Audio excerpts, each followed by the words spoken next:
a melee class. Durability in this game, it breaks a lot faster. Your weapons and gear do break a lot faster than Dark Souls 1.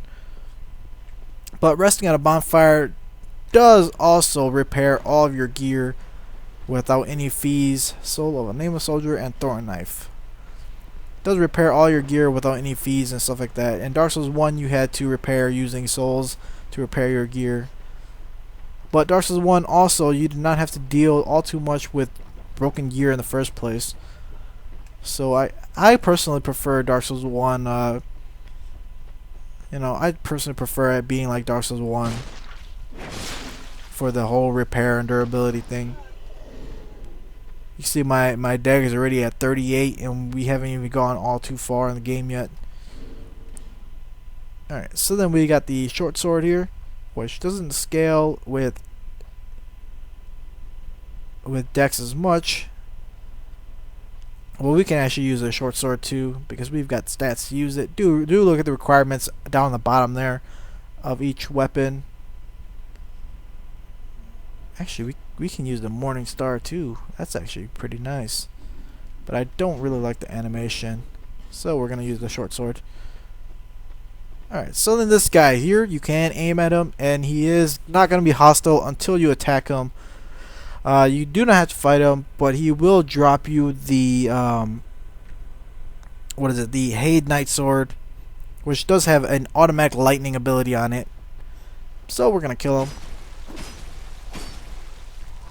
And you do see he has more health than everything else here. Watch out for his very quick movements.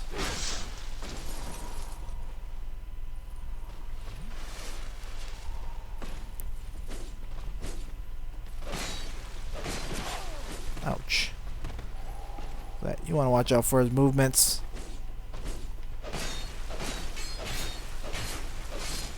Alright, there we go.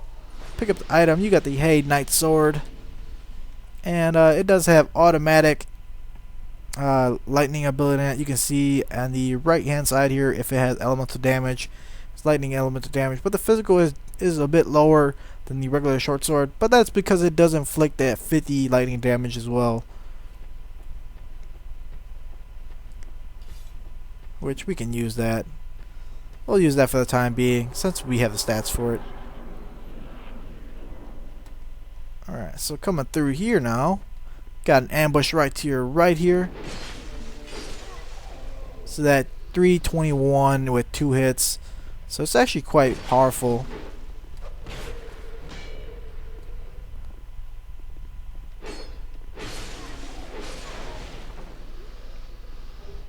Life gem.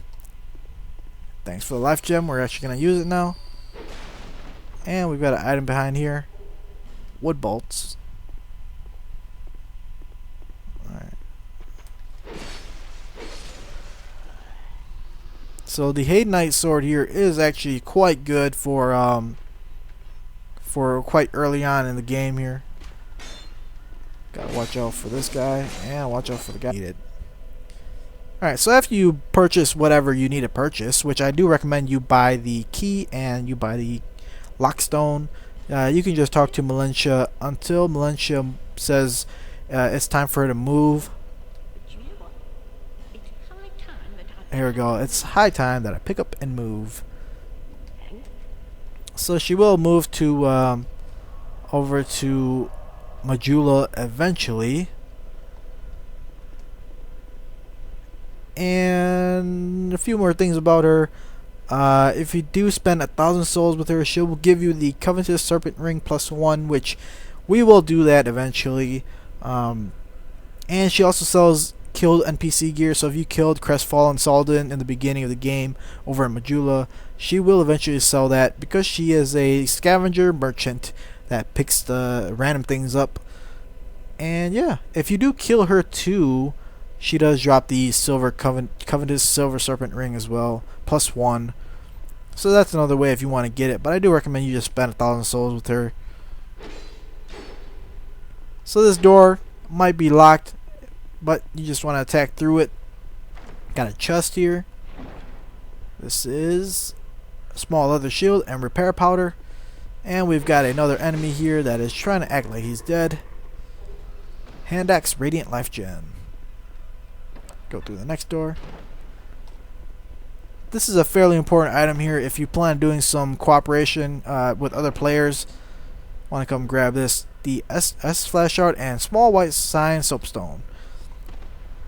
So in Dark Souls 2, in Dark Souls 1 I should start off with, there was no limit to how long you can help another player with the divine blessing.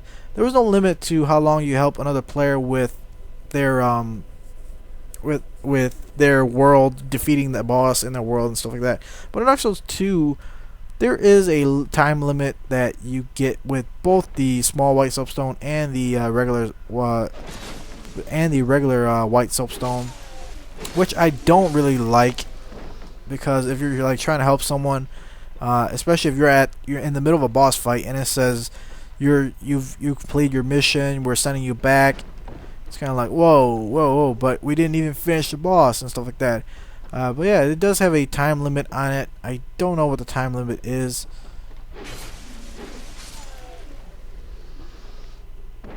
But we're just gonna walk through here. Be aware, if you do fall here, you're highly likely to either die or take a lot of damage, so you don't want to fall off that little tree branch there. Life gems. Alright, so you could also come up here and make your way across this way and jump over to this, and we've got a few guys up here. Should be another guy. Here he is. Alright. Make your way down here.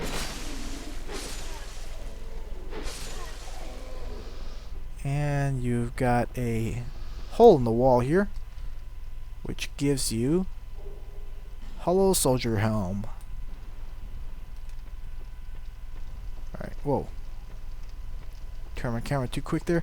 Then you've got this little area. You might be wondering, I do not want to go in there because I'm going to get burned by that fire, but the thing is, you're not going to get burned by the fire.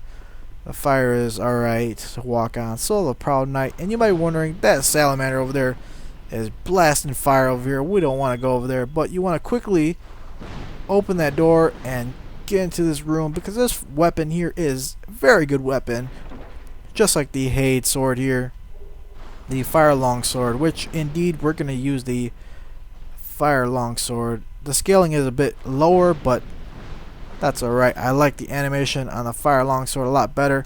If you didn't kill those guys on top here that we jumped over and killed them, once you run into this little cave here, those guys will jump down and try to ambush your back, so watch out for that.